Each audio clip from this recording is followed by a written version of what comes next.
Good morning, everyone. Thank you for joining us. Very prompt. I love that. My name is Jackie Seth, and I'm the chair of the Physical and Mental Health Committee of Delta Sigma Theta Sorority Incorporated, Columbia, Maryland Alumni Chapter. And we will be getting started with our fourth annual Health Education and Alzheimer's Disease Talks momentarily. But thank you so much for joining us.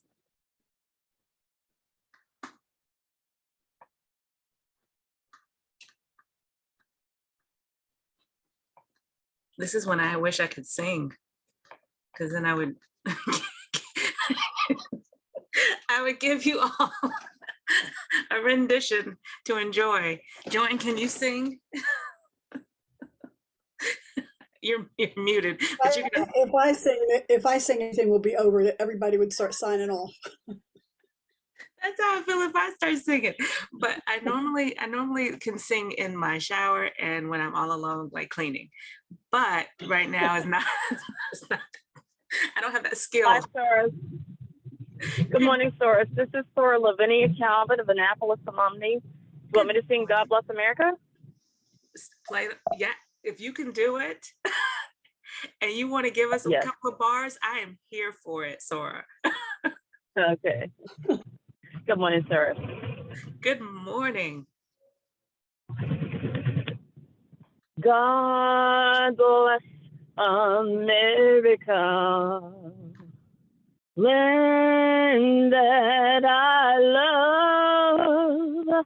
Stand beside her and guide her through the night with the light from above. From the mountains to the prairies, to the ocean, white with foam.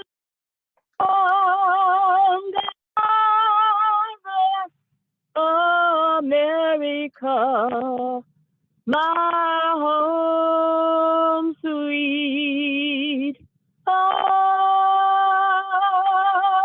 God bless America, my home sweet.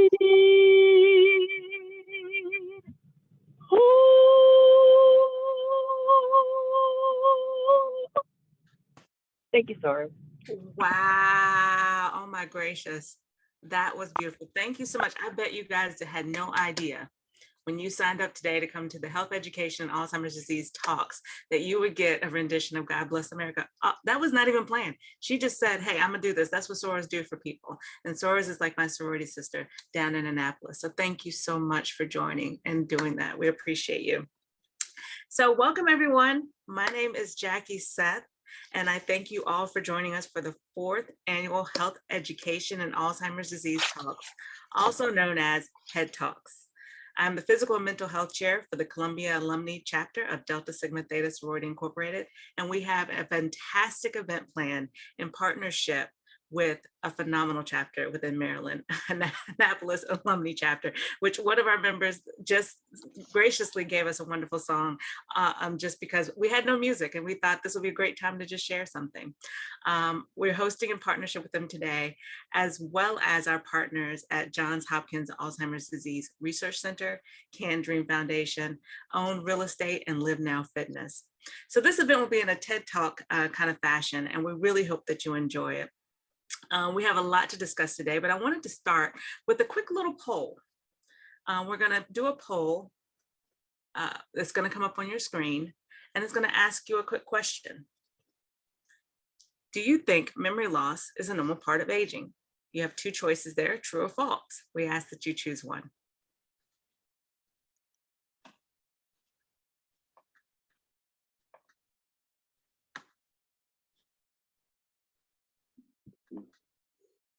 While you're doing that, I'm just going to go over today's agenda. We're going to talk a little bit about a brain healthy lifestyle and how it matters for healthy aging.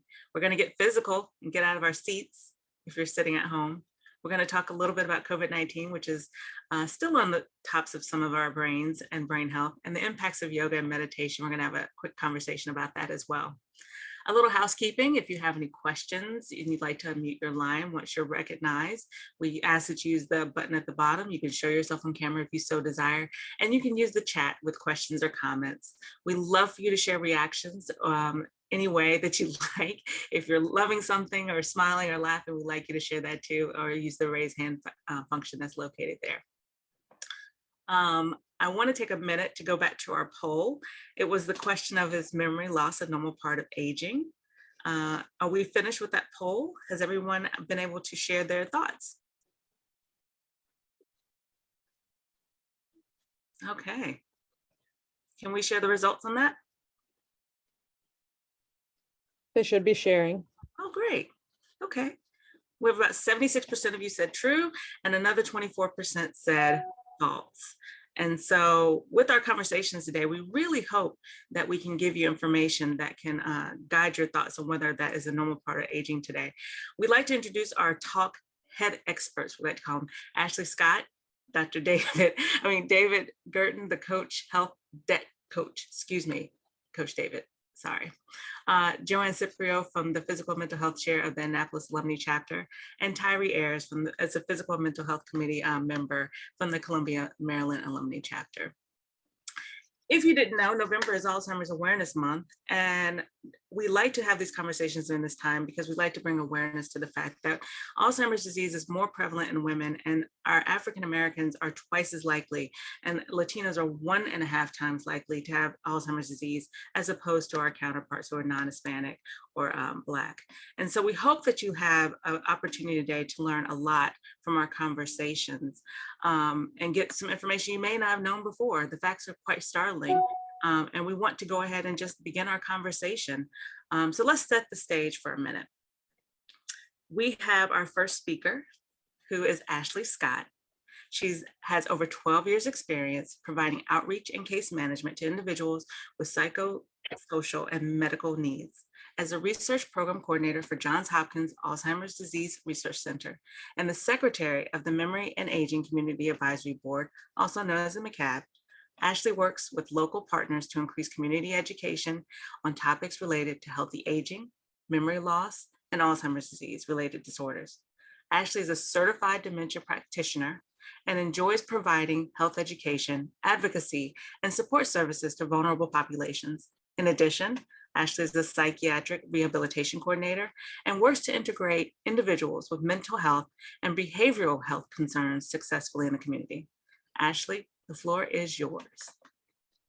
Good morning. Good morning. And thank you for the introduction, Jackie. It's such a pleasure to be here and to be able to convey such valuable health information. So let's get started. Today's presentation is entitled "A Brain Healthy Lifestyle Matters for Healthy Aging." And November is nationally recognized as Alzheimer's Disease Awareness Month. And most of us may know someone who has been impacted by Alzheimer's disease or a related dementia. So whether it's during November or at any time of the year, it is important to understand that there are ways that we can maintain our brains to reduce the risk of cognitive decline. So within this presentation, I will provide an overview of normal age-related memory changes and review why a brain healthy lifestyle is important for healthy aging. I'll examine lifestyle factors that may impact brain health and share recommendations from the Global Council on Brain Health, as well as discuss the importance of clinical research as it relates to brain health. Next slide, please. So we've all experienced misplacing an item or maybe being slow to recall someone's name. When you're younger, you may not pay much attention to these types of memory lapses, but many adults may worry about their memory as they grow older. Some changes in thinking are common as individuals grow older. And age-related forgetfulness or mild forgetfulness is a normal part of aging. It is not the same as dementia, and it is not a cause for concern. Age-related memory loss is not disabling and does not interfere with your everyday life. Next slide, please. Normal aging versus dementia. What is the difference? While some changes in cognition are considered a normal part of the aging process, dementia is not. And the term dementia refers to loss of memory and mental abilities severe enough that a person cannot manage independently. So an individual who is experiencing normal aging may have some difficulty multitasking. They may need to focus on one task at a time, but they will be able to successfully complete tasks. Versus an individual who is experiencing dementia, they may have an increased difficulty in concentrating and multitasking and may require assistance with completing tasks. With normal aging, an individual is able to keep up with conversations and follow along with plots in a movie or a television show. However, with dementia, an individual may experience difficulty keeping up with conversations. They may forget conversations that took place minutes ago, and they may substitute unusual words throughout a conversation. With normal aging, a person's judgment and insight will remain intact. But with dementia, a person may experience poor judgment and increased risk-taking. An example of this could be giving away large amounts of money without any regards, or dressing without regards to the weather. And lastly, with normal aging, an individual is able to care for themselves and manage and compensate independently. But with dementia, over a span of time, a person may be unable to care for themselves and may require assistance with completing activities of daily living. Next slide, please. So why is a brain healthy lifestyle important? The brain is one of the most important and complex organs in the human body. And maintaining a healthy brain during one's life is the uppermost goal in pursuing health and longevity. Brain health is about reducing risk factors, keeping your mind active, and getting the very best out of your brain as you grow older. And research is converging on the idea that modifiable lifestyle factors may have a positive impact on brain health. Next slide. Healthy heart, healthy brain. Did you know that what is good for your heart is also good for your brain? Keeping your heart and blood vessels healthy is key to maintaining your brain function. Disrupted blood flow and damage to blood vessels can lead to serious health conditions like stroke and dementia. Reducing and managing conditions that impact the heart and the body's network of blood vessels, such as high blood pressure, high cholesterol, diabetes, and obesity, can help to reduce your risk of cognitive decline. The Global Council on Brain Health recommends focusing on heart-healthy living, such as maintaining a healthy weight through nutrition and purposeful exercise, adopting a heart-healthy diet, monitoring your heart's health, managing treatable conditions, quit smoking if you do smoke, and avoid secondhand smoke.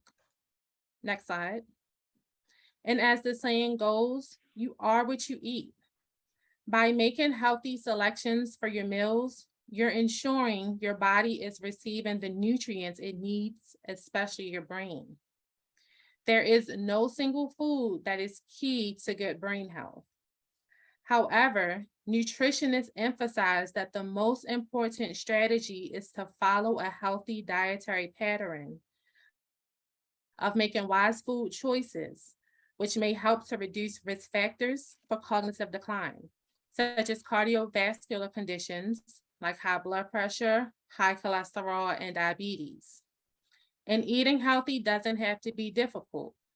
Instead, focus on limiting foods that are high in sodium, carbohydrates, unhealthy fats, and sugars, like junk food, fast foods, desserts, and red meats.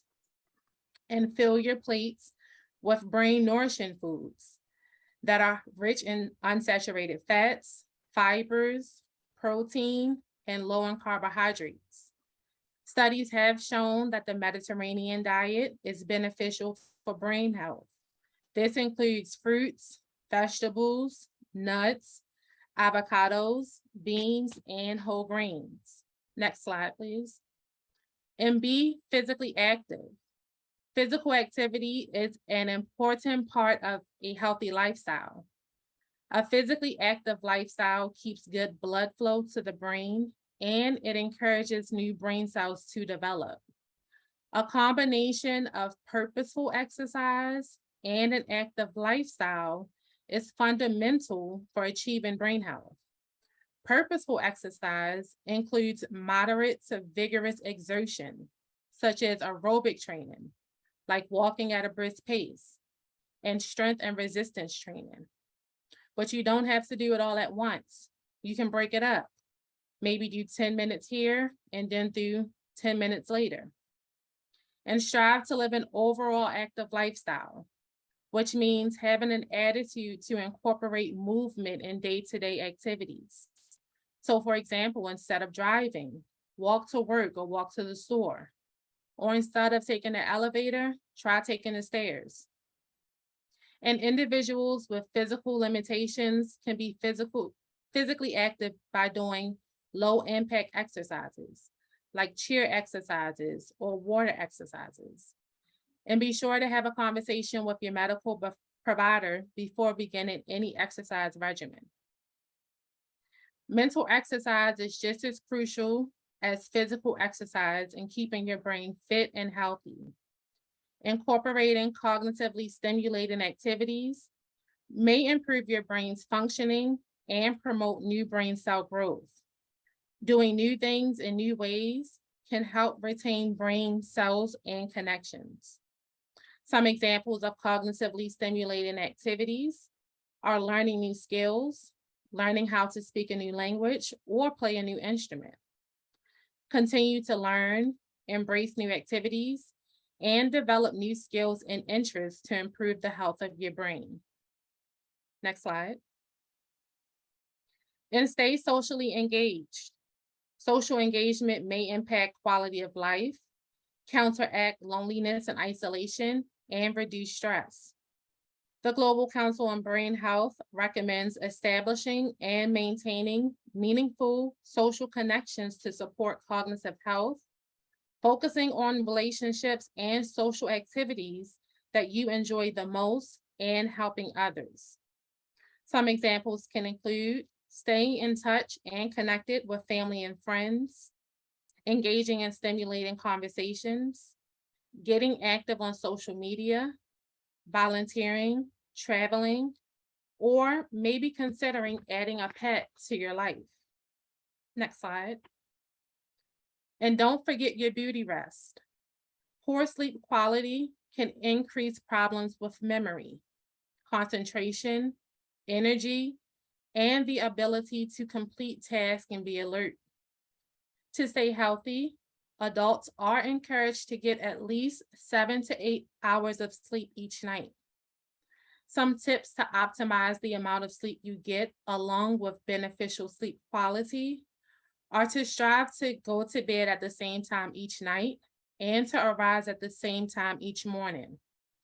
Avoid using electronic devices within 2 hours of bedtime, and reduce potential disruptions, such as eliminating watching television while falling asleep. Next slide. Now it's time to relax. Stress happens each and every day, and it comes in a wide variety of forms. Unmanaged stress impacts your brain and your body. Stress reduction techniques like mindfulness thinking, meditation, and journaling can help reduce stress levels and promote relaxation. So exhale your worries and inhale peace. Next slide. Next, thank you. So how is research related to brain health? Next slide. Clinical research is the study of health and illness in people.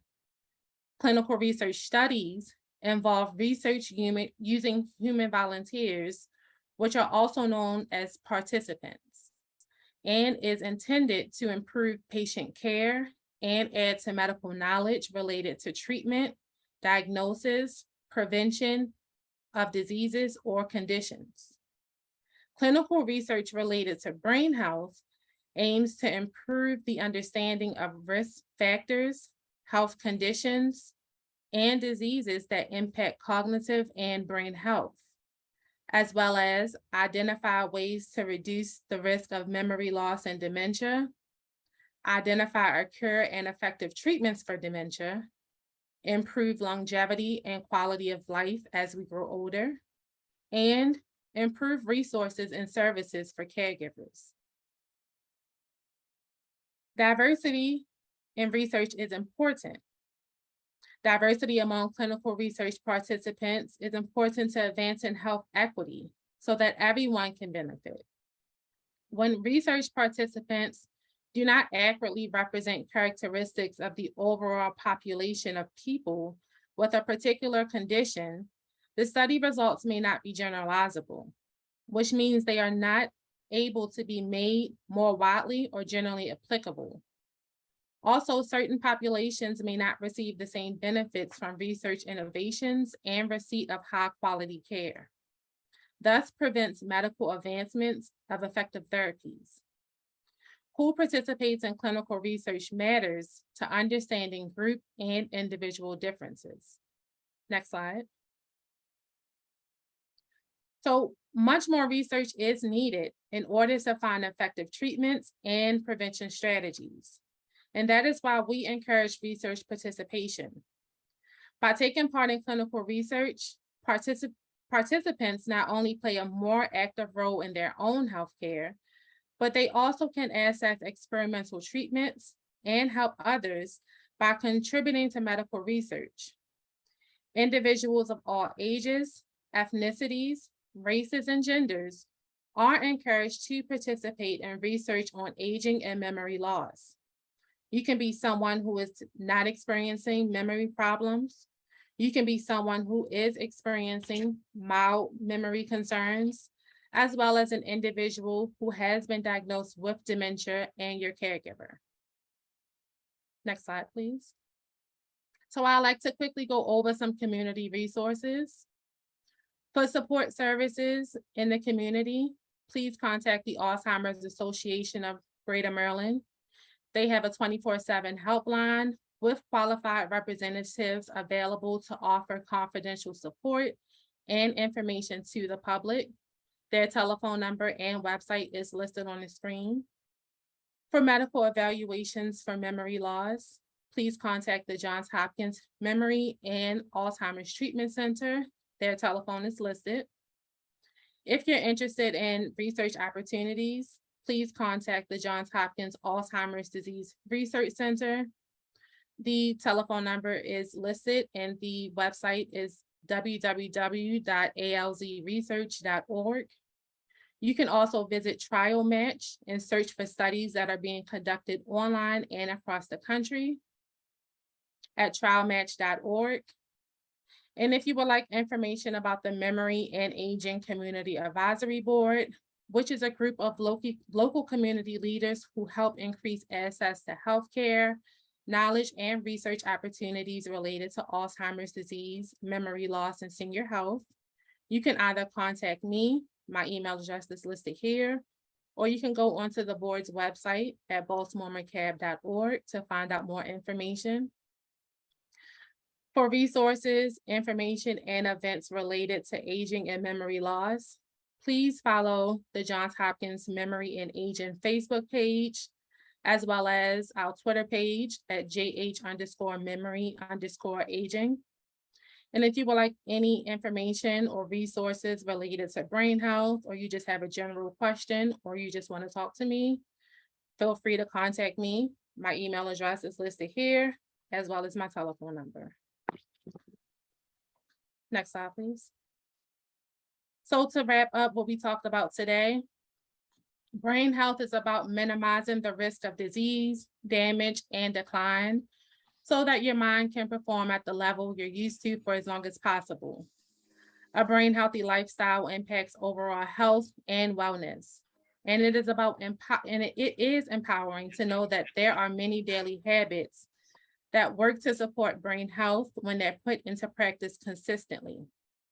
and it's never too early or too late to implement them. Your brain responds well to many of the behaviors and strategies that help your whole body to stay healthy and fit. To give your brain the environment it needs to thrive, strive to manage cardiovascular conditions, be physically active, eat nutritious foods, practice cognitively stimulating activities, be socially involved, get quality sleep, and manage stress levels. And consider participating in research. Diversity in research is important for helping to identify risk factors and effective treatments for all individuals. Thank you so much for attending this presentation. I hope that you were able to take away some valuable information, and I'll be happy to take any questions now. Thank you, Ashley. Thank you. I actually have a question just to kick things off. I'm curious about what kind of research is available right now, and what examples could you give of what we could participate in as people now doing research? Sure. So there are many different ongoing studies for individuals to participate at the Johns Hopkins Alzheimer's Disease Research Center. And these include observational studies, which may involve following individuals over time, as well as brain imaging studies and studies that are testing new ways to treat the symptoms of dementia. And as I stated, everyone is encouraged to participate. So you can be an individual who is not experiencing any memory problems, or you can be someone who is experiencing mild memory concerns, as well as someone who has been diagnosed with dementia and your caregiver. So it doesn't always mean that we're taking medicines or things, that sometimes they're just observational? Correct. Okay, that's very good. We do have a question in the chat, and I want to remind folks that you can put your questions there, or you can raise your hand or come off mute once you're acknowledged, and feel free, because we have our expert Ashley here to answer some questions for us. And in the interim, Ashley, do you think it's beneficial to combine these various activities to maintain your brain health? Yes, I do think it's beneficial to combine the various activities. Okay. And just so I'm clear, my unhealthy diet is impacting my brain health and heart health. So all those sweets and stuff that I enjoy, I need to bring them down a little bit. Yeah, so as I stated, you are what you eat. So, what's impacting your body is impacting your brain. Okay. So you want to, I'm sorry. What were you saying? Sorry. So you just want to manage and be mindful of what you're putting into your body. Okay, let's not do that with Coach David on the line. He's getting excited. Okay, are there some activities that are more high impact than others for brain wellness? That was a great question. Thank you. That question I'm not too sure about. I will probably have a fitness expert answer that question. Coach Dave, I'm going to say that he'll probably I will pass that to him. Yeah, he'll probably tell us something about that too. Feel free to jump in, Coach Dave, if you like. What do you mean by high impact? Are we talking about, what kind of exercise are we talking about? Give me an example.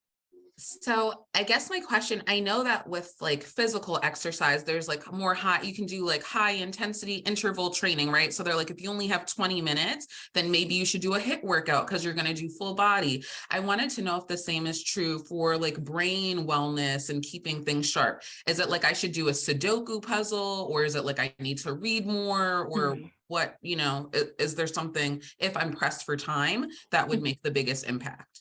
I'm going to let Ashley answer that part, but the exercise part, as far as HIIT is not something you want to do every day. It is too high intensity for you to do it every day. Some days you want to take it down, just do some simple strength training or go for a walk. And then I'm going to let Ashley handle the other part of that question. Okay, good to know.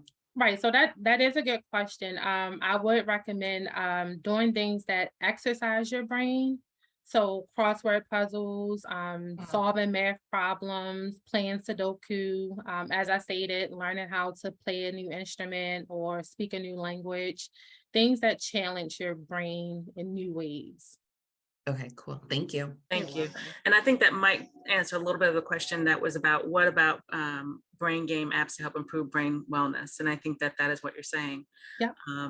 One thing I will say, when I'm typically talking to my students about Alzheimer's disease in Can Dream Foundation, I typically encourage them to try to brush their teeth with the opposite hand that is their dominant hand at the end of the day, and do that twice a day, because your brain has to fire a different way. And if you're not, if you've never done it, it's quite difficult to get started. I'm right-handed, so I can do this with my eyes closed on the phone, clean up the whole house.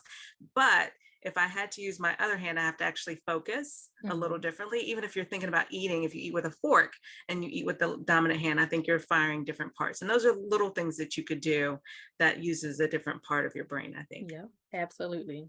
I do have a really good question. What are some signs that someone is experiencing Alzheimer's besides memory loss? I know you covered a couple of them in the beginning, but if perhaps you could just highlight maybe 3 of the 10 signs that they talk about, so that some people can have perspective. Sure, that's a great question. And the Alzheimer's Association does have a list of warning signs on their website, and I can leave the link in the chat box. But to briefly touch on a few warning signs, one of the most common warning signs is memory changes that disrupt everyday life. So consistently forgetting telephone numbers, names, and appointments, as well as challenges in planning or problem solving. A good example could be financial difficulty with financial management.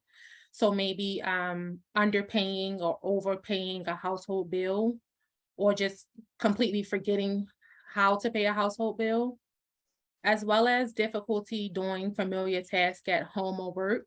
So maybe forgetting where to locate a household appliance, or maybe forgetting where to locate a household appliance, maybe forgetting how to prepare your favorite meal.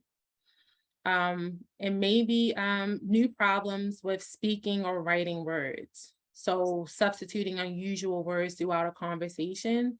So instead of saying toothbrush, a person who's experiencing dementia might say, "Where's that thing from my mouth?" Or instead of saying eyeglasses, they might say, "Where's those things that I see with?" Right. Thank you, Ashley. You're We have a question. Duchess, I love that. Would you mind unmuting yourself? I apologize. I didn't realize that my name didn't show up. It's okay. I like on Duchess. on my thing. Duchess is my alias. My name is Honor.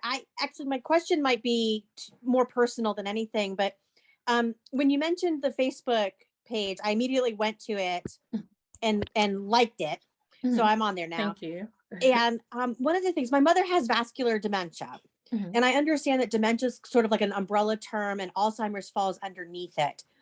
And one of the things I saw on the Facebook page was geared towards Alzheimer's, but it talked about disruptive behavior. And my mother tends to have that. She gets physical when she's not allowed to do something. And is that really an Alzheimer's thing, or is it a dementia thing, or is it something that a doctor would have to diagnose? So your mom has been diagnosed with vascular dementia? Correct. Okay. Your mom may be experiencing sundowning. Does that sound familiar? Yes. Okay. Yes. So for those who don't know, sundowning is when a person living with dementia experiences like restlessness or agitation or like confusion as daylight begins to fade. Does the agitation begin to happen during that time? Oh, she did it to me this morning. She almost hit me. Okay. So I would say some tips to like manage the sundowning would be to stick to a schedule. Maybe arrange a time to go outside or to sit by a window for her to get sunlight each day. Does she drink any alcoholic or beverages with caffeine? No. Okay. Does she take naps during the day? Sometimes, like she didn't have a restful night last night, and so she's napping right now. Okay. So I would probably discourage her for taking from taking naps during the daytime. That way she can sleep longer during the nighttime. Also the NIH, which is the National Institute of Health, they have really great resources for tips on sundowning. And I can leave those links to those resources in the chat box for you. Okay, great. Thank you. And Thank Duchess, you. thank you for liking the page and sharing something so personal with us. We really Yes.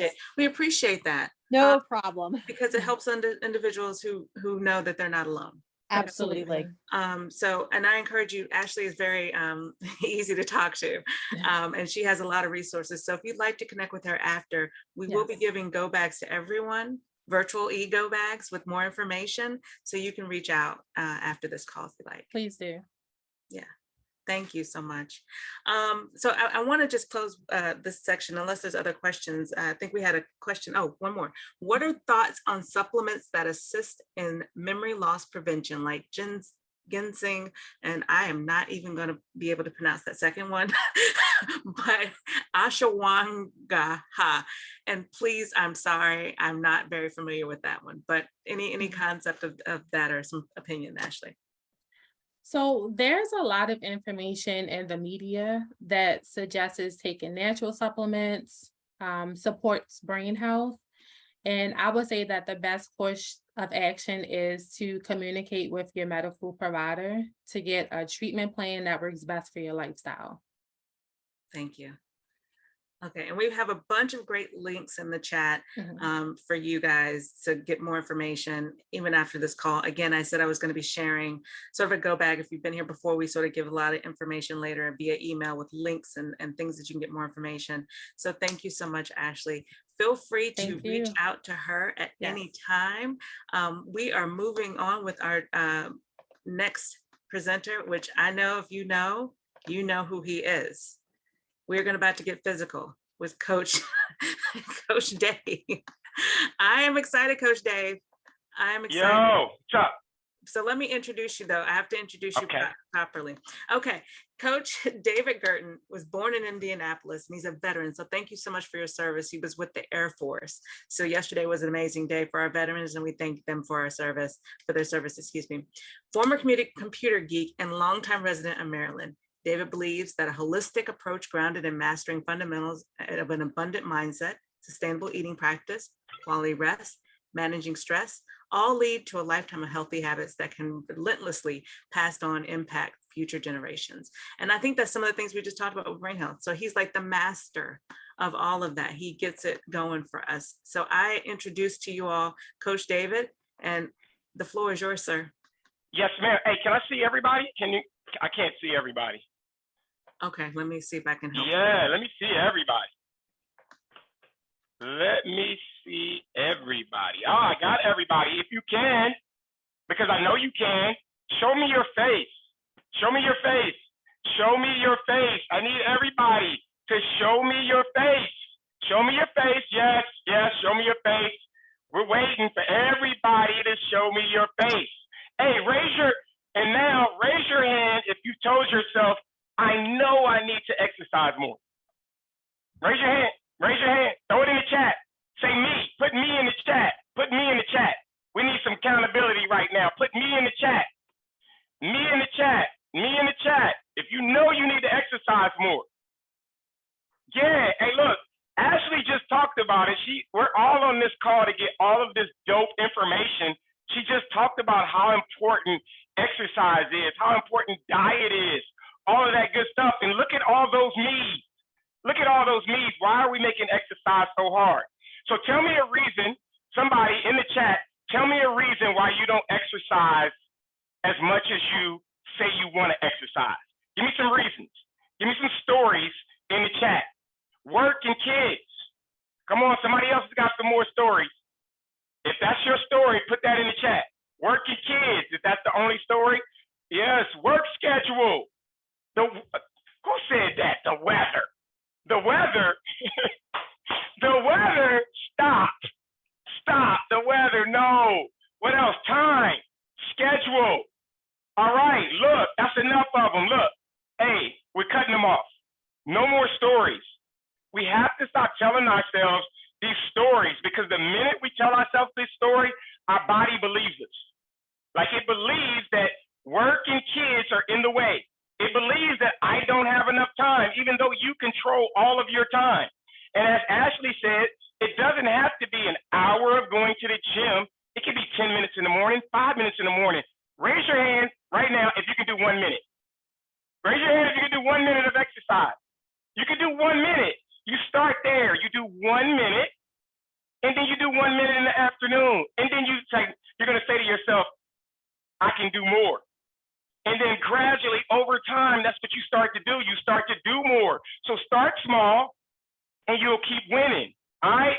So stories, we're releasing our stories. Raise your hand if you're going to release your stories. Raise your hand if you're going to release your story. I see all of your names, so I can come find you. All right. You're releasing your stories. All right. Now, sitting. Like these are my S's of self-care. The first one was stories. So if you have a pen and paper, write that down. Stories. I am releasing my stories. Like it's really powerful. That's brain health too. Don't type it. Actually write it. We don't do enough writing. That's brain health. Let's write. And now you have to look at that. I am releasing my stories. All right, that's the first S. The second S is sitting. So what's next? What's next? What's next? I said sitting. What's next? Nobody knows what's next? Yes, Tiffany's on it. Stand. Everybody get up. Everybody get up. Stand. Everybody get up. And why do I say sitting? Because look, the last 2.5 years, even before that, like we're not like our grandparents where they did a lot of manual labor. They worked in their yards. They worked in the gardens. Now we sit at computers all day and it jacks us up.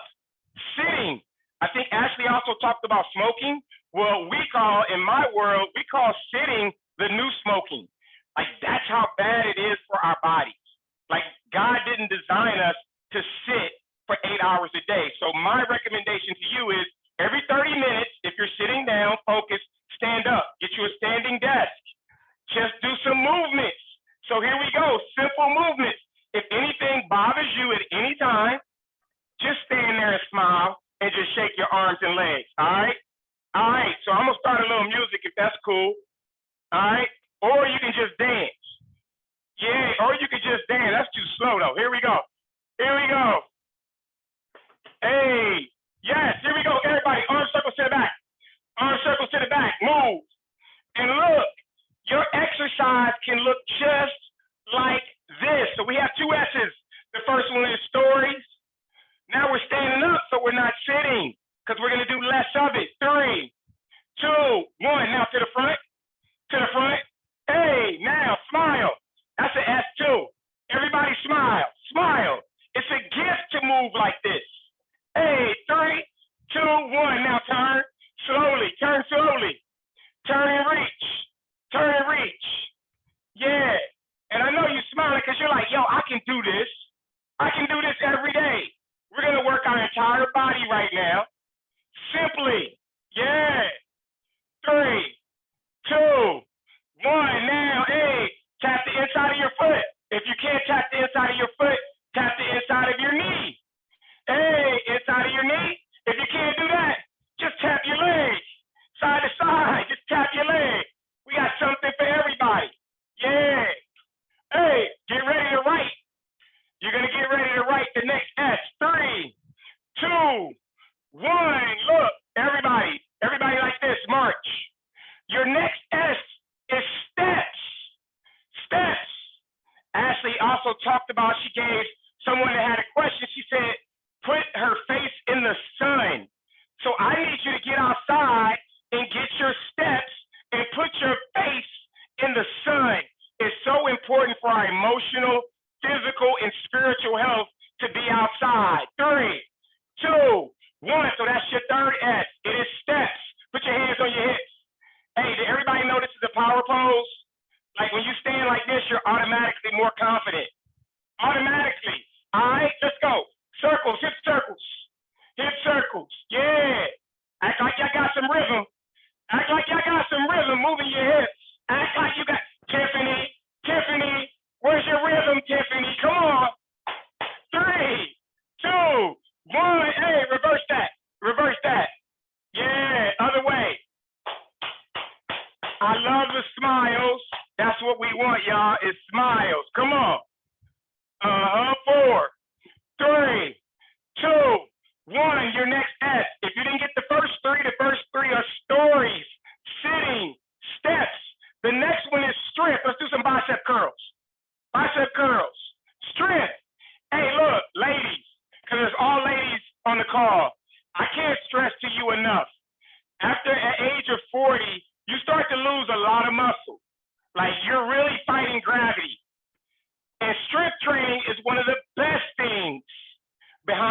walking that we can do for our bodies.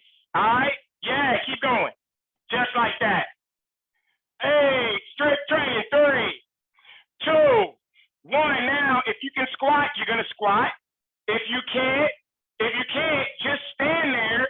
Just stand there and tighten up your booty. Tighten up your booty, all right? If you can't squat, all right? Otherwise, look at me. It's gonna look like this. We squat, we come up. We're gonna do 5. We're gonna do 5 of them. All right, Rosemary, we're gonna do 5. You good with that? Yeah, I called you out. We're gonna do 5 of them. All right. I go down, you go down. I come up, you come up. Here we go. And down. Yeah, and up. Hey, everybody throw one up. Throw one up. Throw one. Yes. Here we go. Down. Yeah, and up. I don't know why this old music keeps playing on me. Keep going. Keep going. Just like that. Yeah. Uh-huh. Hey, keep going. You see how I tricked you into doing more? Did y'all see how I tricked y'all into doing more of them? Because you can. Keep going. Come on. 10, 9, 8, yeah, 6, 5, 4, 3, 2, 1. Hey, everybody, shake it out just like this. Hey, the next S is silliness.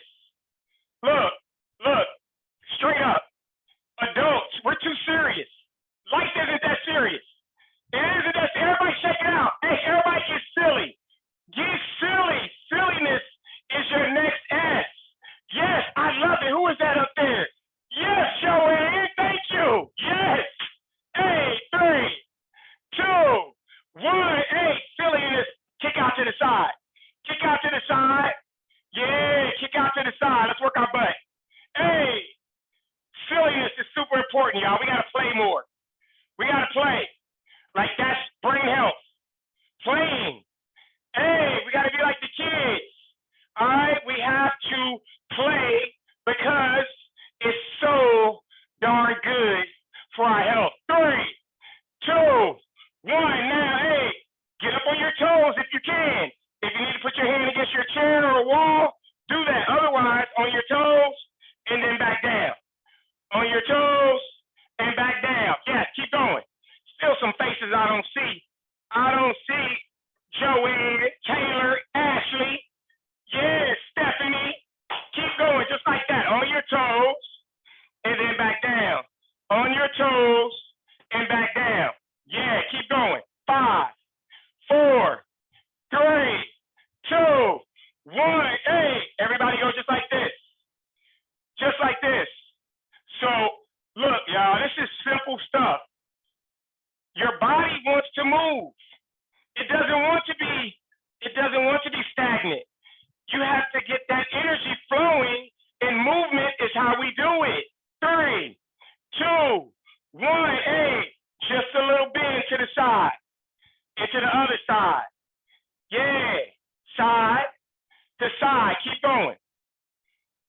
Yeah, so we got stories, we got sitting, we got steps, we got strength, we got silliness.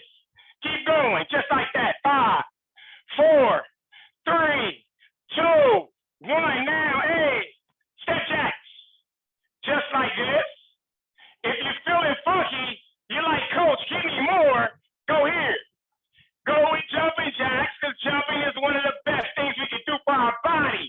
Yes, Cheryl, get that. Hey, 5, 4, 3, 2, 1. Everybody now. Hey, everybody stepping again. Stepping. Arms. Stepping. Yeah. Uh-huh. Keep going. Hey, 5, 4, 3, 2, 1. Hey, now raise both hands if you can do that every day. Raise both hands like a champ that you are if you can do that every day. Because look, y'all, check it out. Like, don't make this exercise thing hard. Don't make it hard. Just do simple stuff. Like, and just do it every day. Super simple stuff. It doesn't have to be Peloton or going to the gym, coming over here. It doesn't have to be that.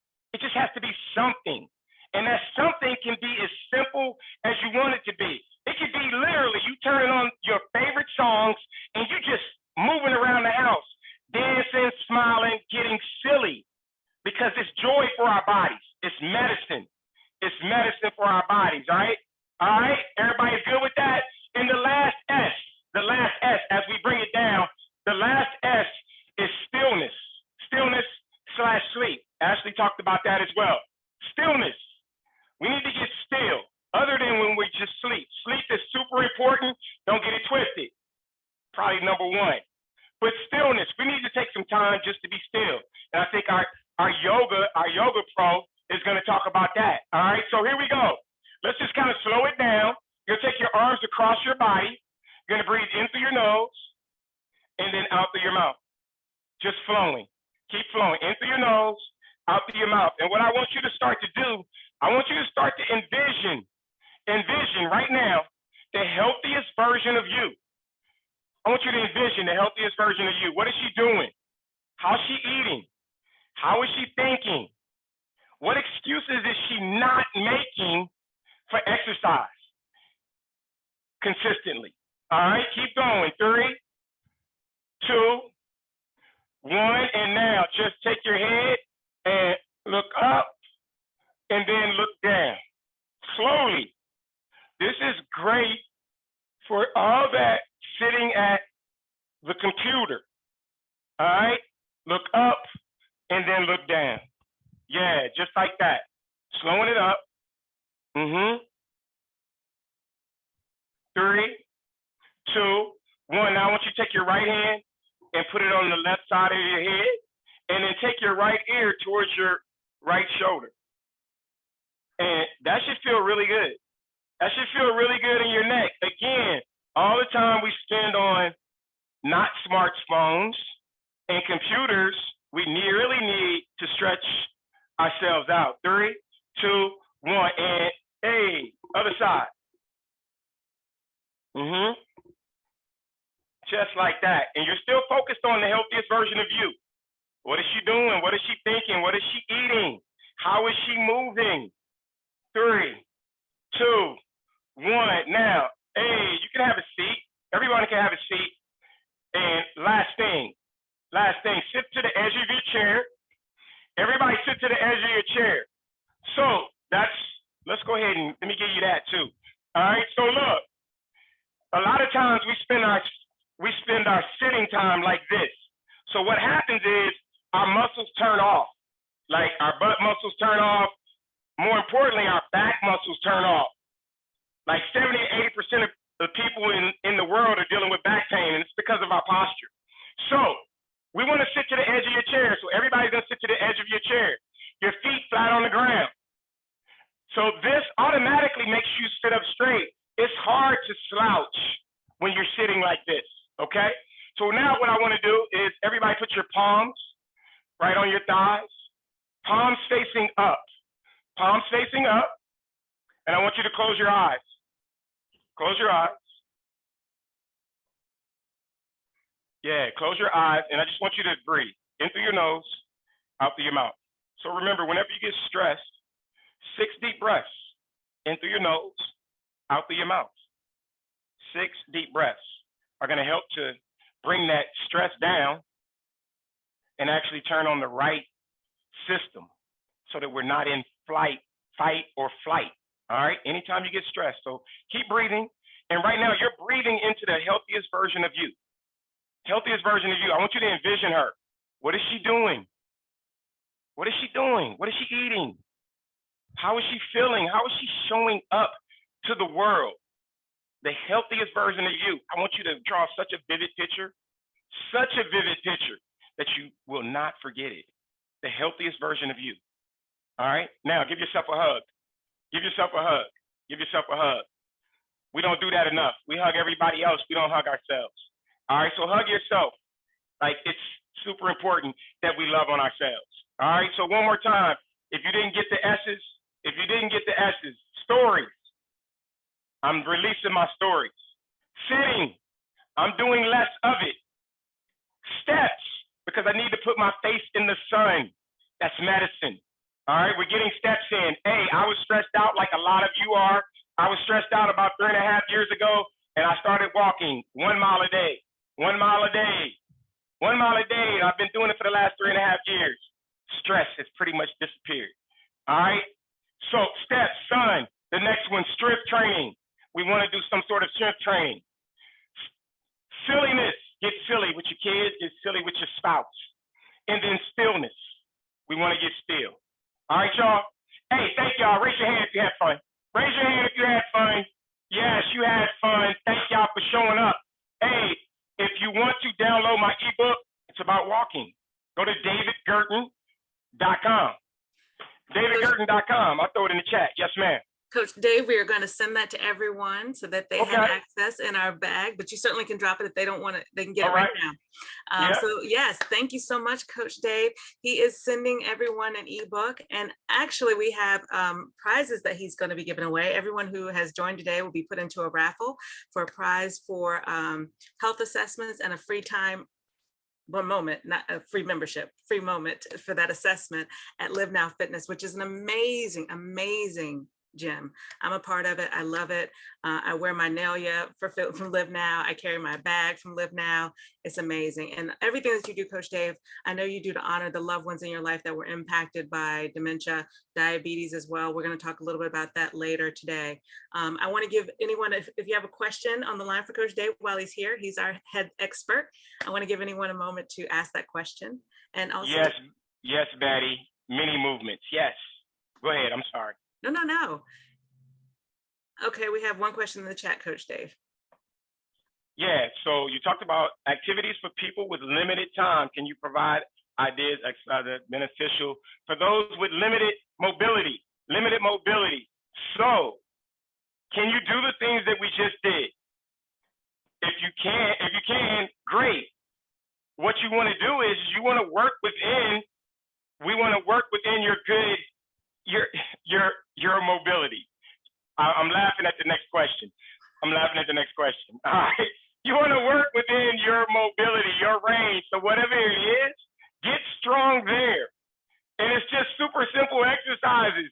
It's literally kicking your butt. It's literally bending over. It's taking a gallon of water and putting it on the shelf, putting it down, putting it back up. It's everyday activity. We just want to get up and move more. Again, I can't stress it enough. Don't make it hard. It doesn't have to be a super plan. When you're ready for a plan, we can help you design a plan. But for now, just move more. I guarantee everyone needs to stand up more. And that's every 30 minutes, we should be standing up. Okay? So what are some good sitting ab exercises? I will not have you making fun of that because I love that question. Thank you, Angela. Well, I always get ab exercises. Hey, so the best ab exercise is sitting down, is sitting to the edge of your chair and just bracing your abs. But the best exercise, because I'm assuming you want your abs to get flatter. Is that a good assumption? You want your abs to get flatter? Yes, that's a good assumption. Well, that goes to our diet. Our diet and our sleep. Our diet and our sleep do more for our abs than any exercise in the world. But simple stuff. You could literally just sit in your chair, sit to the edge of your chair, and you can just put your hands straight out in front of you. Everybody can do it right now. Press your hands as tightly as you can against one another. And you're going to create tension. You're going to create tension throughout your body, including your abs, because you're going to brace your abs like someone is trying to punch you in the stomach. Just pressing as tightly as you can. That'll work your abs. When you're driving, same thing. Just brace your abs. Like, brace for 5 to 10 seconds and then let it go. Brace and then let it go. Super simple stuff. I love that. Sarita, do you have a question or are you giving us a high five? Because I'm here for both. Me too. High five, Sarita. I think she's giving us high five. Okay, great. All right. Excellent. I agree. Excellent session. Coach Dave, any parting words? Like I said, I know you do this to honor your loved ones, and we thank you for coming back. I do. My grandmother and my aunt, both dementia, and it was lifestyle. And that's what it goes to. And everybody's going to talk about this. Like we don't have time to play games. Like we don't have time to like eat the way we want to eat all the time. No, because the food is worse. It's not the food that our grandparents ate. And as I said earlier, we're not moving the way that our grandparents did. We're not doing all that work outside. We're inside. So we want to get outside as much as possible, and we want to do things that the people before our ancestors did. We want to move and eat like they did. Simple stuff. We don't want to eat out of boxes, bags, cans. We want to eat out of the garden. All right, just keep it simple. Yeah. That's it. That's my best advice. Simplicity. Well, ladies and gentlemen, he is obviously doing something right, because every year he comes back looking younger. So I think we should definitely follow what he says, because last year you looked younger, this year you look younger. I'm here for it, Coach Dave. I'm here for it. Thank you, Coach. We really appreciate it. Yes, I ma'am. hope that everybody has enjoyed that part of our session and are feeling motivated. And now we're going to move on and we're going to discuss brain health. And we're going to talk about that with our Sora Joanne Ciprio. Joanne, thank you so much for joining us. I want to give you the proper introduction you deserve. Joanne is a native of York, Pennsylvania, and she currently resides in St. Margaret's, Annapolis. She has a master's and bachelor's degrees of science in nursing from the Catholic University of America and a diploma in nursing from Howard University, Friedman Hospital School of Nursing. Joanne has had a rewarding career that included faculty appointments at Howard University and as a nurse consultant at the University of Maryland, Bowie State University, Anne Arundel County Community College, and the University of District of Columbia and DC Public Schools. She was the first African-American to serve in the administration as a clinical specialist in obstetrics at Franklin Square Hospital.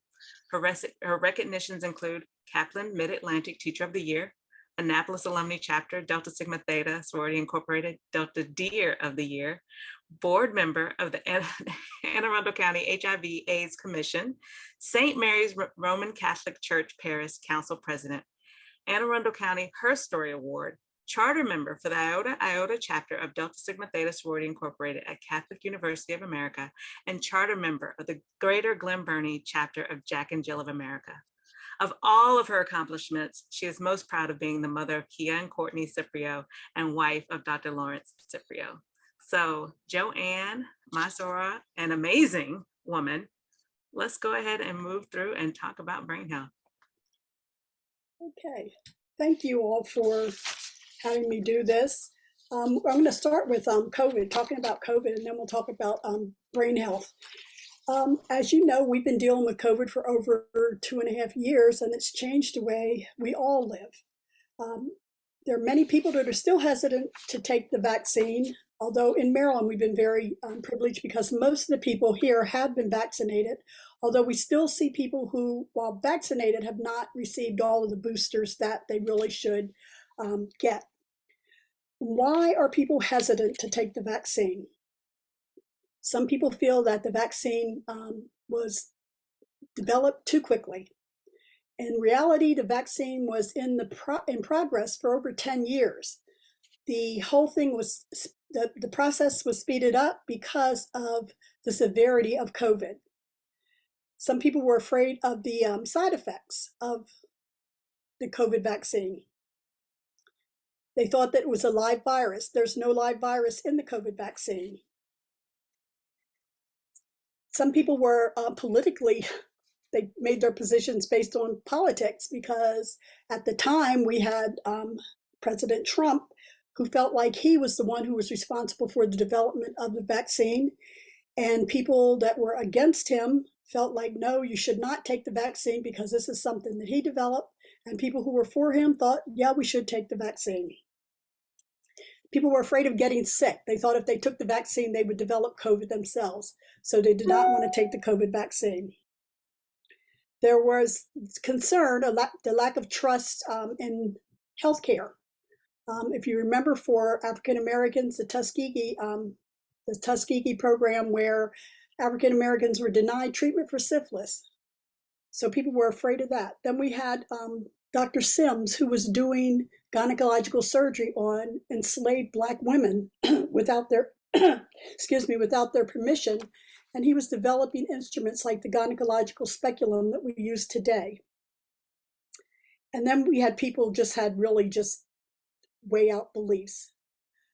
But we do know that getting the vaccine is one way of preventing getting sick or getting very, very sick. And so this is what we want to look at. The neuroinflammation, the spike protein fragments of the virus getting into our system, the damaged blood vessels and lining of the blood vessels. So the common effects of the neuroinflammation, we have memory problems or brain fog, and that's still being researched because we don't know how affected, that will be. The dizziness, the muscle and joint pain that goes along. Those are most of the effects of the COVID vaccine. So then we go to the moderate. This is with actually getting COVID.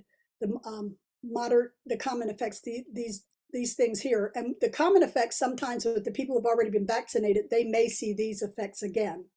The moderate effects. This is with the actually getting COVID. Would be strokes, numbness and tingling, automatic nervous system disorders, headaches, migraines, epilepsy and seizures, and involuntary muscle twitching.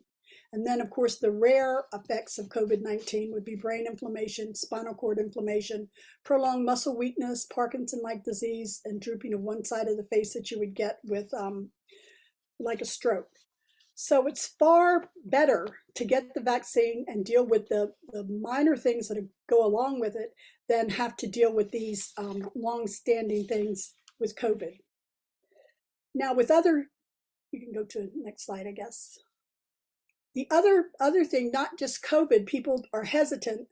They don't want to screening. Screening is a problem. And the most common things that we want to screen people for: breast cancer, prostate cancer, colorectal cancer, diabetes. People are hesitant to get screened. And why are they hesitant to get screened?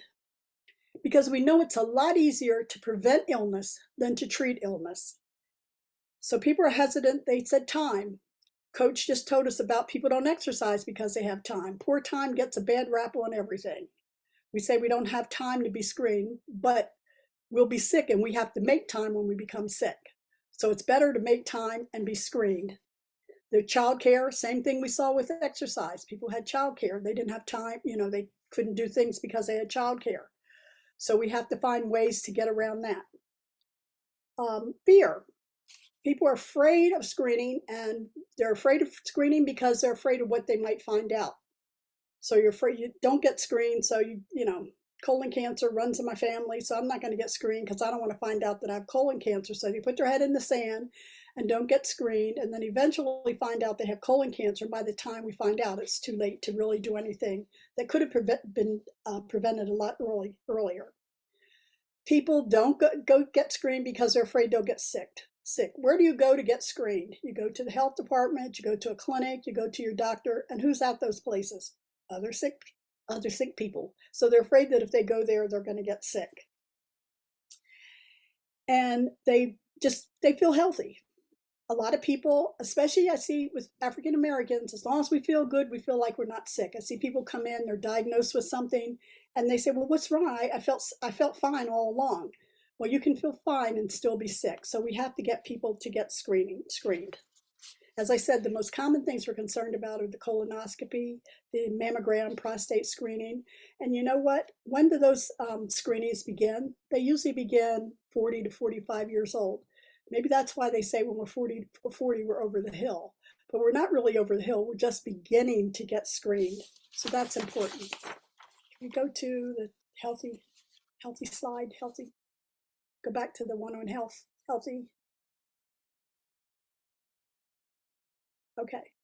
We want to keep our brain healthy. Now, we're all born, most of us anyway, are born with a healthy body, which includes a healthy brain.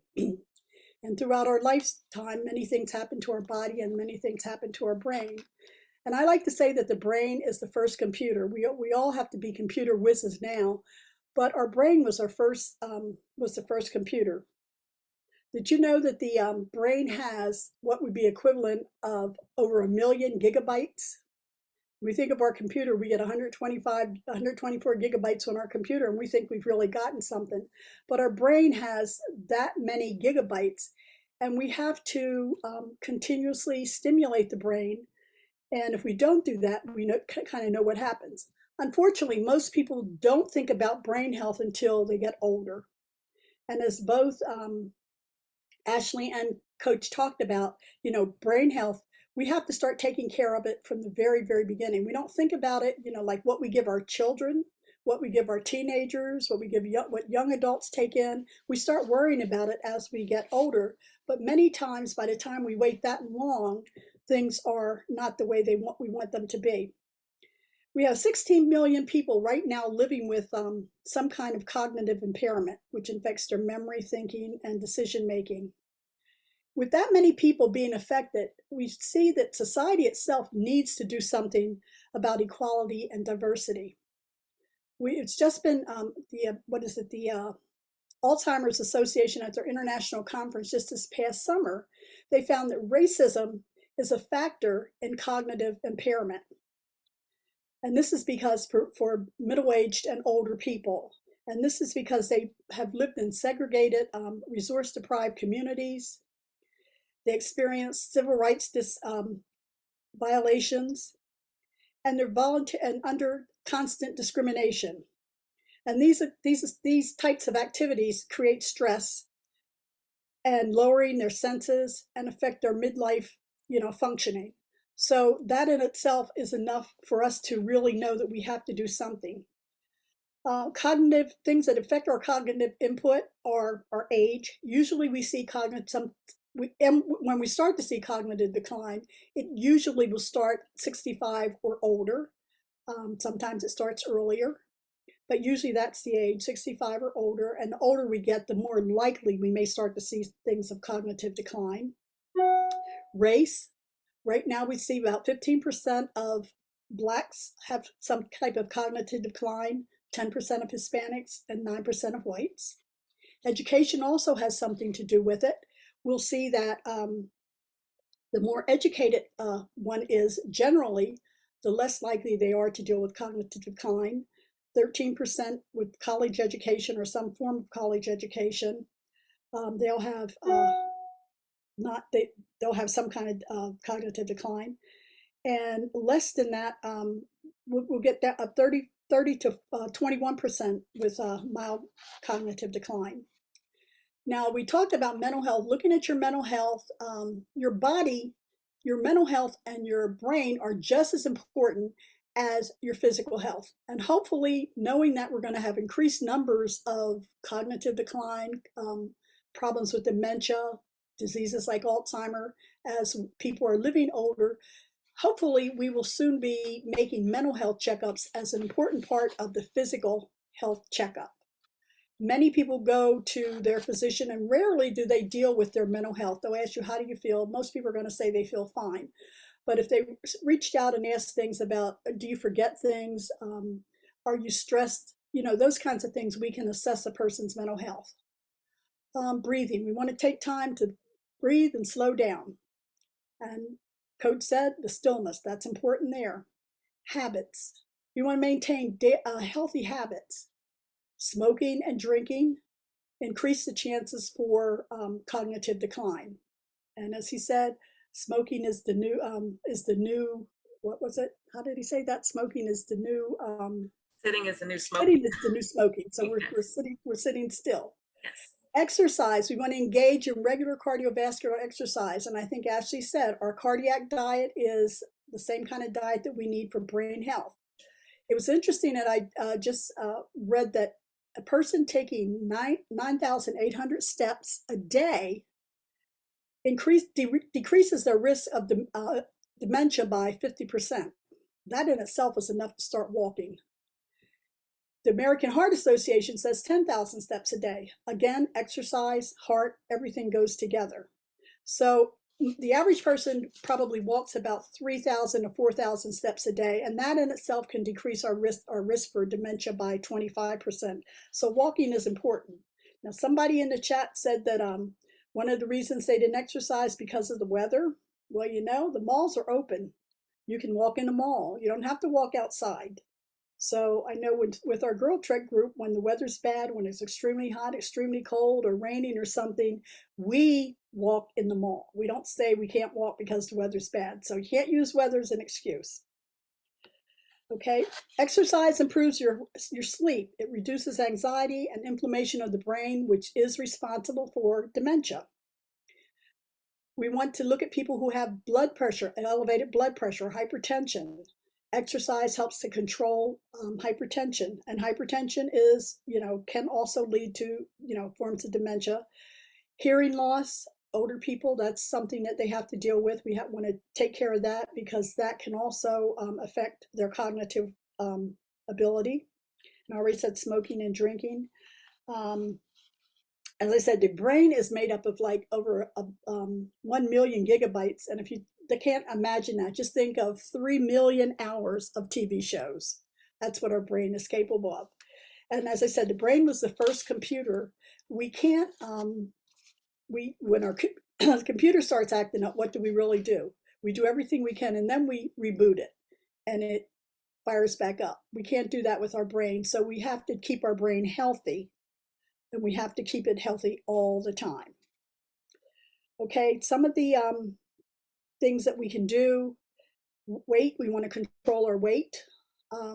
That's important. Eating healthy, exercising, those are things that control the weight. Now, everybody's not going to be slim, and we need to accept that. But when we stay in touch with our healthcare provider, we know what is a normal healthy weight for us. We're not all made up of the same way, but what is normal and healthy for us? As I said, people don't trust the healthcare provider, so that's another problem. We want to make sure that we are challenging ourselves, engaging in mentally healthy activities. Sitting in front of the television, watching the news all the time, that's enough to depress anybody. So we want to watch things that really do stimulate us, want to read.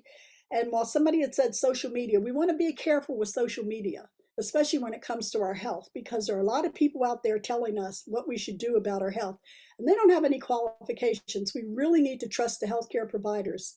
And if you don't trust your healthcare provider, you shouldn't be going to your healthcare provider. You should find another person.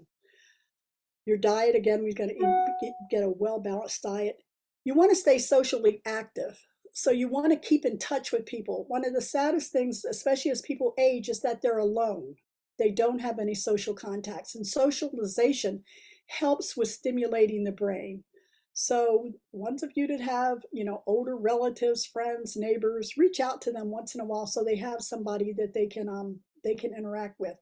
That's why a lot of people end up in assisted living facilities and places like that, because that's the only way they have contact. Because it seems like we're a throwaway society. Many times we get rid of our older people because we don't have time for it. They don't fit into our busy schedule. And learning, you want to keep learning and engaging your brain with new and exciting content. Join a new course, take a new course or class or something like that. The senior centers have classes for adults. I know here in Anne Arundel County, a senior can join the senior center and they can take a class. They can take as many classes they want for like $80 for a session. So it's almost like going back to college for $80 a semester.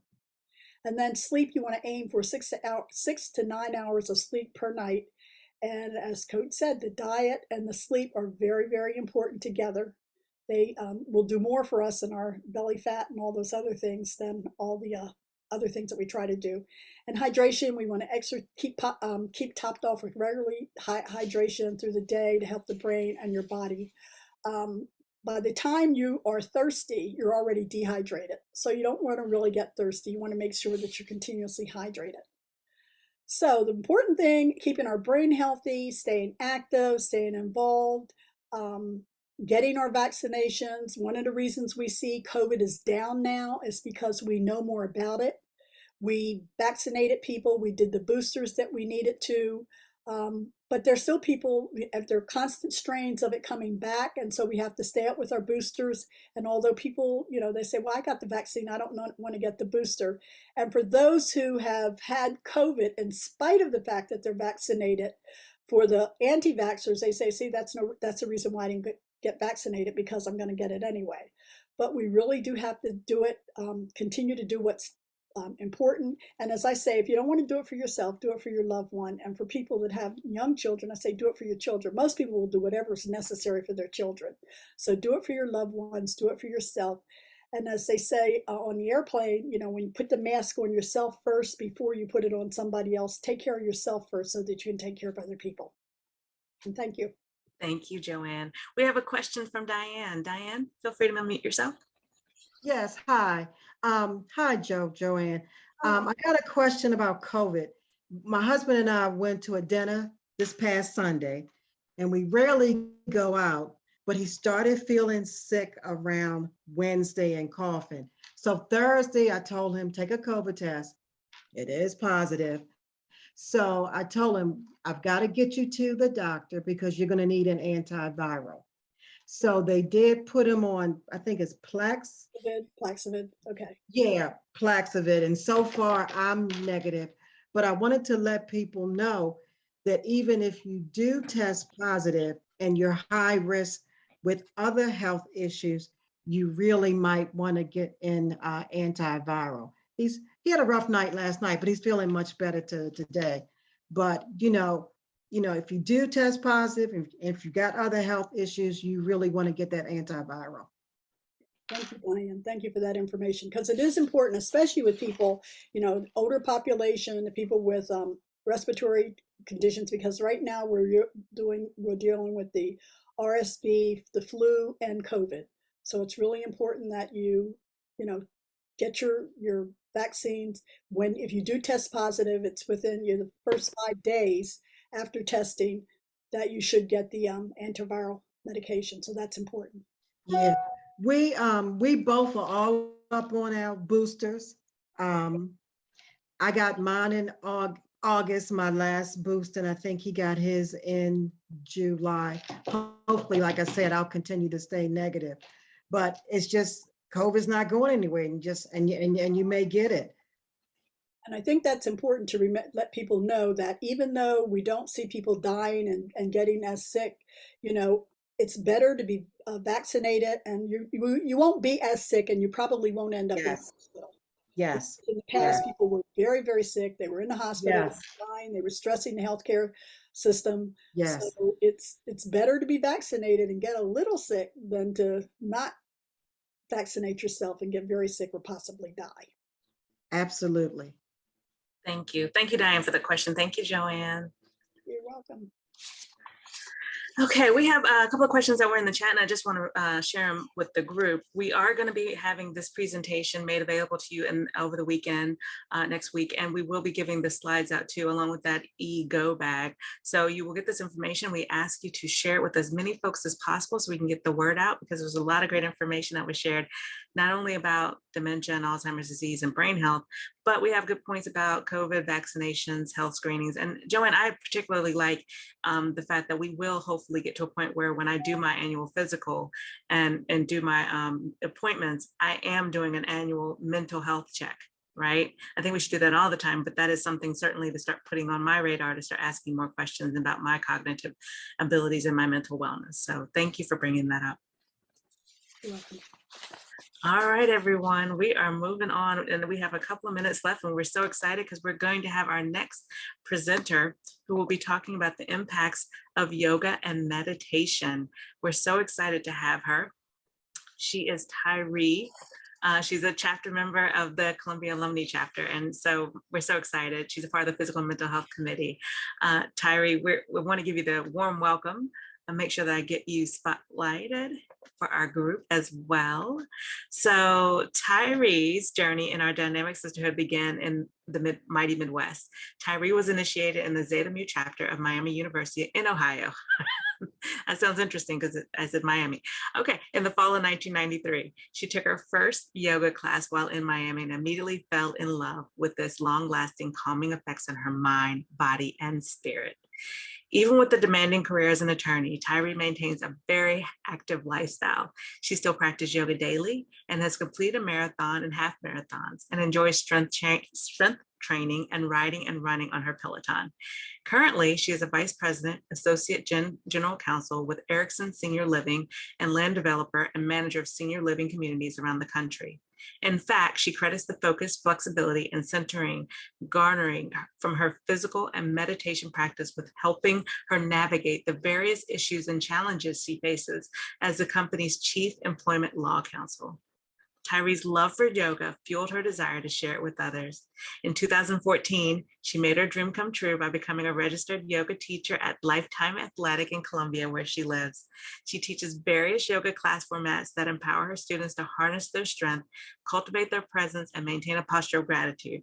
She is honored to spend the morning and this early afternoon with you as we care for our minds, bodies, and spirits. So I welcome Tyree. Are you there, Tyree? Yes, I am. Hi. Good Hi. morning. Good morning. Oh, there we go. Hi there. Good afternoon.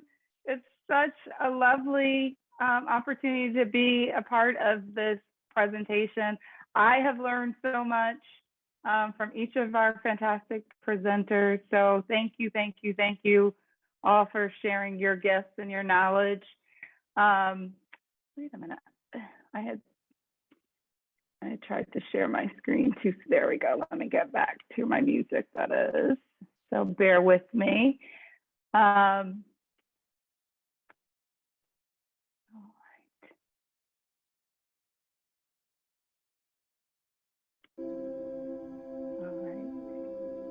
So we're gonna take all of this in, take this down. So if you have a comfortable seat, get in it.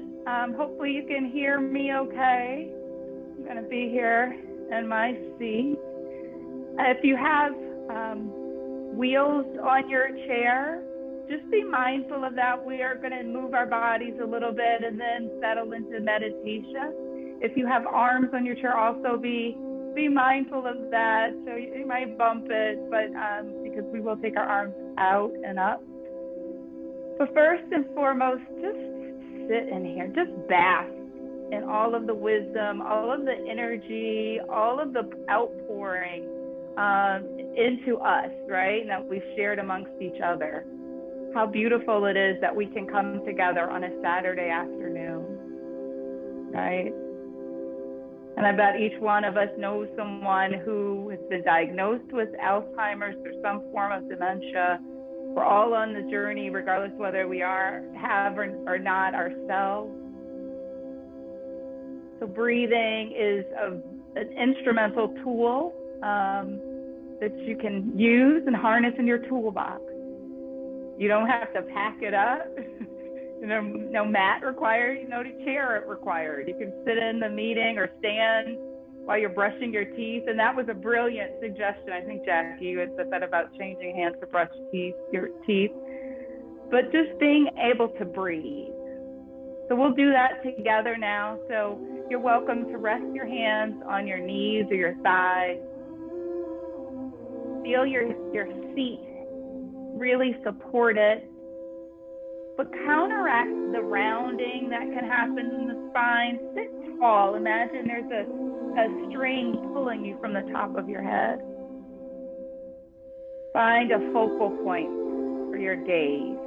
It might be straight out in front of you. Ideally, looking away from the computer screen for a minute. You look great. Everybody looks great. We're exactly where we're supposed to be. If you feel safe enough to close your eyes, just do that.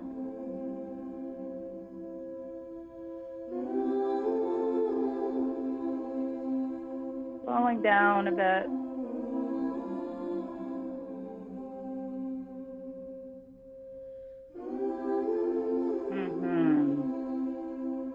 Maybe the sounds of this music washing over you invites you to breathe.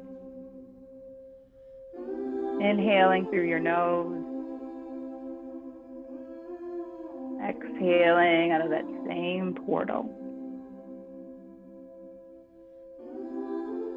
Breath in and out.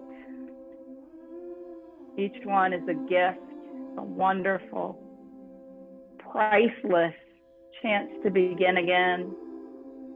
If you find your mind wandering, your eyelids fluttering, you're thinking about this or that, the dog, the cat, what you have to do later, what you did before here, it's all good. All I ask you to do is breathe. If it's easier for you to breathe with your lips parted, do that. Inhale through your nose. Exhale. And your rhythm, your pace might be different from mine. That's okay. We're all unique in our own special ways. Relish it. Now I'll invite you to float your hands up. Your right hand will come to your left shoulder. Your left hand will cross on top and touch your right shoulder. Give a squeeze, a hug. Melt your shoulders away from your ears, feeling, noting, detecting your body, softening, easing into your own palm. If you need to do that again, do it. Maybe it's a tighter embrace, elbow on top of elbow, reaching, getting into your trap. Those muscles in the backs of your shoulders, softer or looser. Do what you need. Love on yourself. You don't need my permission to do a thing. It's your body. Now we'll continue to breathe. And I'm just going to ask you, as you're doing this, as we're still kind of settling into this space, receiving the messages, the energy, each other's presence, just as if it was a butterfly tapping you on the shoulder. Right hand gently lifts and replaces itself on the left shoulder. Left hand on the right. Lifting and releasing at your own pace.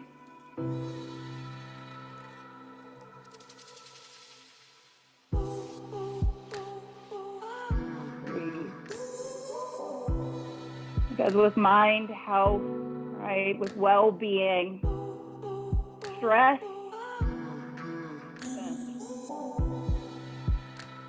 age and stage in life. So being able to manage, being able to have ample tools in your toolbox or your arsenal to combat it. Keep the butterfly taps. If they've moved away from you because they don't serve you, that's okay too. But we'll start to slow these down until they cease completely. One more big squeeze of your shoulders, rounding in, chin to chest. Allow the hands to melt all the way down to your thighs. Bring your eyelids open. Inhale your heart forward. Leaning. You're in your chair. It's all good. Exhale, round. Inhale, heart forward. I close my eyes sometimes when I practice yoga. You're welcome. Your eyes open or closed. Just have a rolling seated cat-cow. Feeling your own inner peace. Yoga is wonderful for calming our parasympathetic system, as the coach said, right? Moving from fight to flight, to rest, restore, digest, to process. Maybe the fluidity of your cat-cow starts to shift a bit, not just forward and back. Maybe there's a left.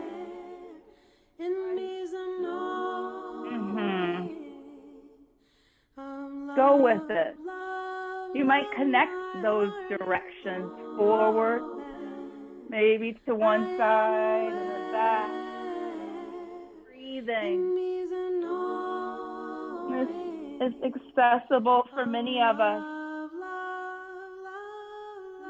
The thing, you can even have the kids join in. Move that body, energy. Right, modeling healthy behaviors, healthy decisions, and come forward and change directions, just winding through. thinking about all of the presentations today, my pastor shared an interesting quote that sticks with me to this moment. We're born looking like our parents. We die looking like our choices. What are your choices? Are you making healthy choices? You have a lot of power. Bring yourself to stillness. Hands floating up, palms pressing at your heart center. Just feeling that. How wonderful are you that you can create a swirl, and then in your stillness, it still resonates.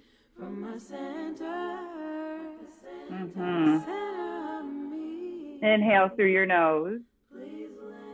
Exhale out of your mouth. Ha, H-A. Do that again. Inhale through your nose. Again, exhale. Ha. This time, inhale through your nose. Exhale, H-M. Again, inhale.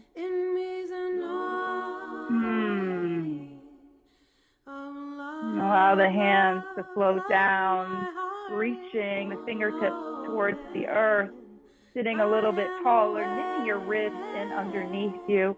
Your chin is over your neck, over your shoulders, shoulders over your hips. Now extend your arms out wide. Reach, reach, reach. Gaze follows the fingertips. Exhale and back down. I love it. You're doing a wonderful job. Inhale. Exhale. Float those magical wings back up. Turn your palms forward. Shoulders melt down your ears. Now hinge forward with me. Waterfall. Take those beautiful fingertips. Just paint all that magic all the way down, as far as down is for you. Now scooch your boots towards the end of your seat. You're so comfortably sitting, your cheeks on your seat, but leaning forward. You can take a peek up, but we want to love on our cervical spine. So listen to me. You've got this. There's no wrong way to do this. Extend your right leg forward and then just prop up on your heel, bringing your toes up, spreading them, wiggling, maybe turning the ankle from side to side. Your hands can rest on your thighs, inhaling and exhale. And point and flex, flex and point. Just feel that movement. And then we're gonna dig into our heel, extended heel. And can you press through it a little bit more? So now you're starting to feel little lengthening sensations traveling up the back of your leg. Maybe hinging forward a little long, keeping the spine nice and long, just a beautiful high diagonal. Exhale, now really round, press your spinal column to the sky, chin to chest, drawing that front bend, that knee into bend, right beside the other one. Inhale, reach up, up, up, up. Palms forward. Again, you know this. Come all the way down. Slide the opposite foot long. Those toes up, press through your heel, making any adjustments as needed. Be safe, be smart. Wiggle those toes. Move the ankle, whatever movement, that range, point, flex, flex, and point. Unclenching your jaws, even as we're here. Now start to find stillness, really pressing through the heel, extending, curling your toes towards your face, maybe finding a little more length, little depth in the hinge.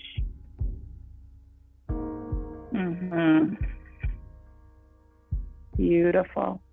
You can still love on those hamstrings, that posture, your chain of your body, even in a chair. So imagine adding on to what Coach shared with you. Movement is so important. It's medicine. It's the fountain of youth. breathing helps to fight against mood, depression, anxiety. Curl yourself, come back up. And those abs are made in the kitchen, but I promise you, if you breathe fully, deeply, you'll get a core workout. Inhale your arms up. Exhale down. Inhale, arms up. Exhale. Inhale up. And this time you're going to cross your body. Your right hand is going to reach for your left knee. Your back hand is going to connect with either that same hip or back of the thigh, or if your body is open to it, connect to your chair, finding a seated twist. The twist does not happen up here in the cervical spine. It's in the navel.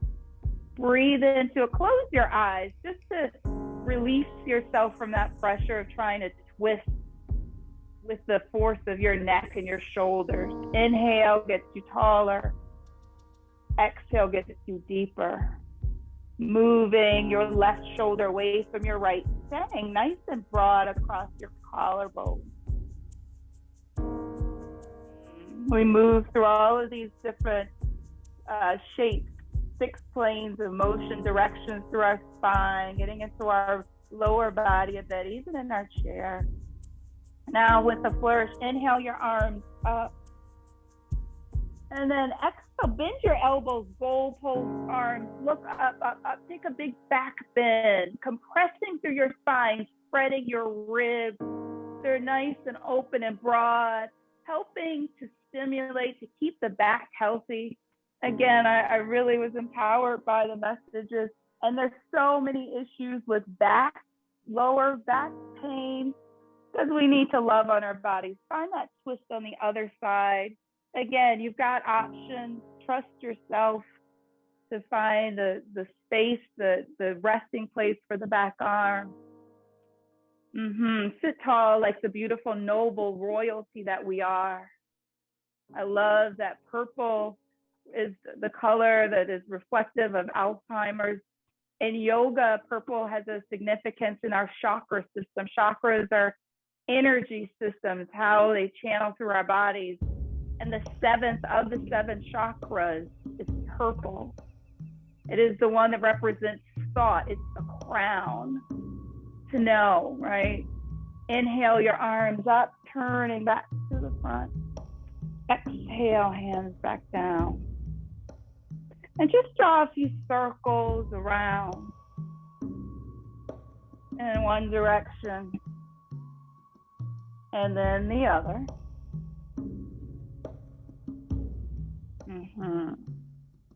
And so when we know better, we apply these tools, that we aren't shaming ourselves into doing anything. That doesn't work for many of us, doesn't work for me. I'll just keep it personal.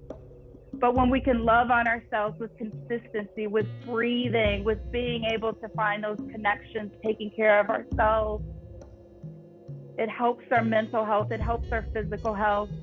And one more thing before we move into our meditation. I went to the doctor yesterday, so this is so timely. And my doctor asked the questions, the mental health checking questions, and it made my day to be asked those things. So check in with yourself, whatever provider you have, to Joanne's point. If they're not serving you, if you've got concerns about them, there are so many others in this area. And one other thing that I'm proud of, my provider was saying how my EKG, I'm of that age, and my blood pressure was so low, and asking how, things like this. Now rest one hand on your chest and the other one on your belly.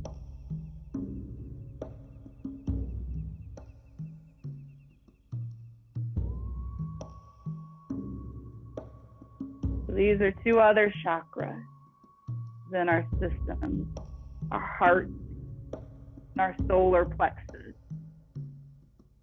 Yogis of past ages would say the belly was where the second brain resides. We talk about, we're speaking from our gut instinct. and our heart flows, love, so many things. So connect with those right now. What can you take away from this awesome session? The presenters, from each other, from our questions, the answers we received. I'll let you sit for a moment and just meditate on a mantra that I hope you can take with you. Peace above me. Peace below me. Peace around me. Peace within me. I'll repeat it, and then we'll sit for a few moments with it. Peace above me. Peace below me. Peace around me. Peace within me. We'll sit together in a few moments of silence. Be okay with that silence. Enjoy your own company.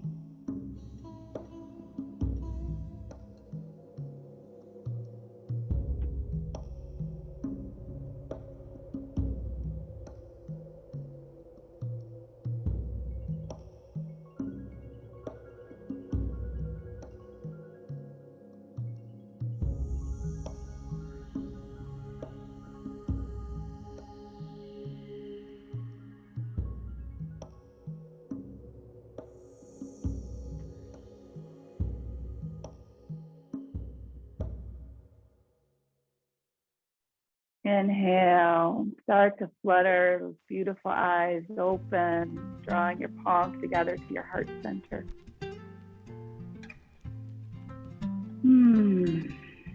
Inhale through your nose. Exhale out of your mouth. Inhale through your nose. Exhale. One more time. That felt good. Feel that buoyancy.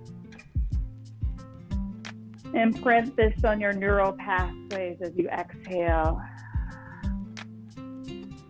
I'm grateful for each and every one of you.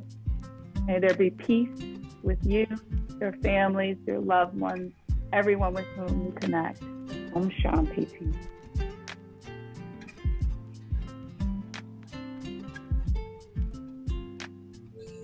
Thank you, Tyree. That was beautiful. Thank you. Oh my goodness. That was everything. Oh, that was everything. I want to thank you all for sitting through that and thank our presenters.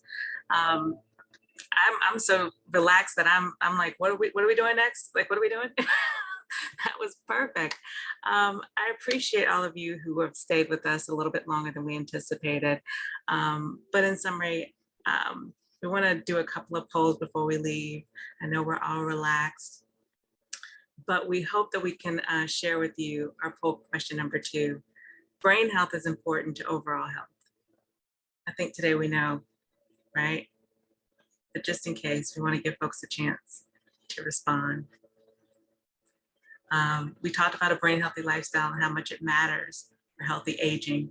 We talked about ways you can reduce your risk of Alzheimer's disease and maintain health and well-being through quality sleep, proper diet, exercise, meditation, yoga, stress reduction, all of the things there. And I'm so glad that everybody agreed with that.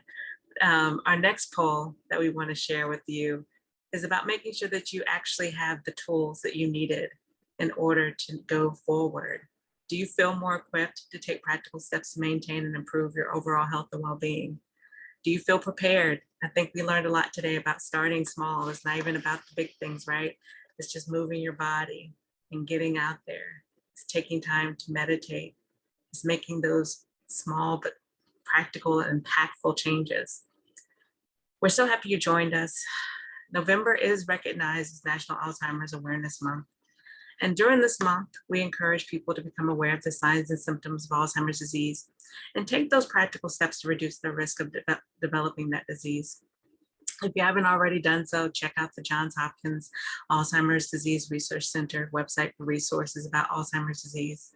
We're going to be sharing a link. I think there was a lot of great information shared in the chat.